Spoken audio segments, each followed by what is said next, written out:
Ako po si Lea Ibuna. Ako po ang founder ng Noah's Ark Dog and Cat Shelter dito sa Mabalacat, Pampanga. Naitayo ko po ang Noah's Ark noong 2018. Itinayo ko po ito dahil gusto ko pong tulungan ng mga stray dogs and cats dito sa Pampanga.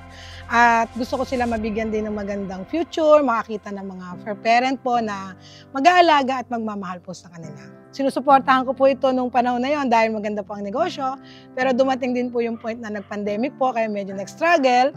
Kaya humihingi na po kami ng tulong dun sa iba pong mga mabubuting loob dahil alam namin marami po talaga na nagmamahal po sa aso't pusa.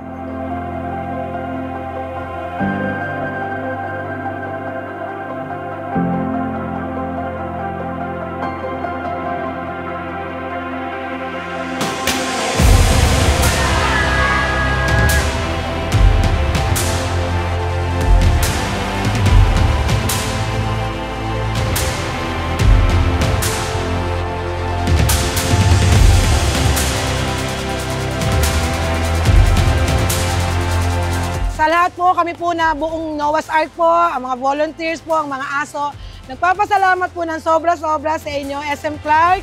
Wala kaming kaalam-alam din sa mga plano na to. Sabi nyo, photoshoot lang, pero may pa-surprise po pala kayo. Maraming salamat po kasi talagang kailangan namin ng mga dog food at cat food na ibinigay nyo. Hindi nyo po alam talaga kung gaano po kami kasaya.